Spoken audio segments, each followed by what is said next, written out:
In tonight's Dollars and Cents, big changes could be coming to your taxes. 2025 is a pivotal year for tax policy, with a 2017 tax law set to expire by the end of the year if Congress doesn't keep it in place. So what's at stake, and what can you do now to prepare? A major federal income tax overhaul. The Tax Cuts and Jobs Act, passed by Congress in 2017 under the first Trump administration, substantially changed federal tax deductions, rates, and credits.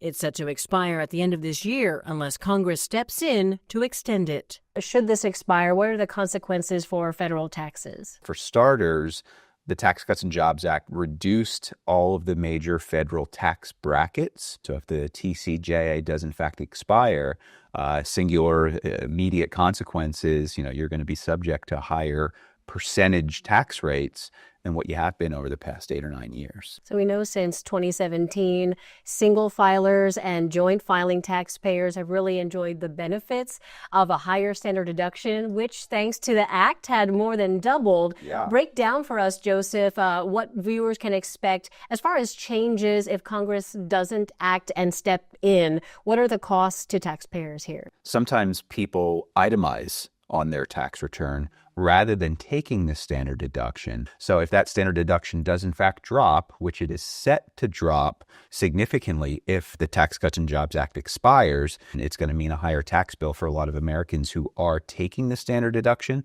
just because they're not going to be able to take as large of a standard deduction as what was previously the case under the TC&JA.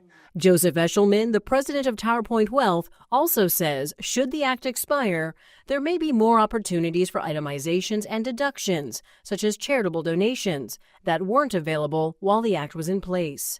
If you use the child tax credit, which doubled under the Tax Cuts and Jobs Act from $1,000 to $2,000 per child, Eshelman says taxpayers could expect that credit to return to $1,000 should the act expire. A lot of families who have children, they really rely on that because the cost of childcare is so expensive.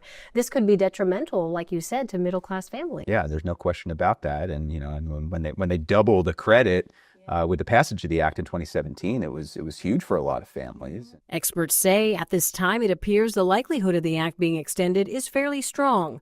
But a lot can change from now to the end of this year. We'll be monitoring it closely and keep you updated. If you file in California, also pay attention to the SALT deduction, which stands for state and local taxes.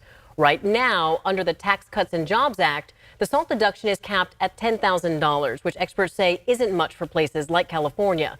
If the act expires, the SALT deduction cap would go away, and you may benefit from a higher deduction opportunity. So talk with your financial planner or tax advisor about that. We'll have links to additional tax filing resources on our website, abc10.com. Plus, streaming now, a Dollars and Cents special highlighting stories on how to set and meet new money goals for 2025. You can take a picture of the QR code on your screen to find ways to download our ABC 10 Plus TV streaming app.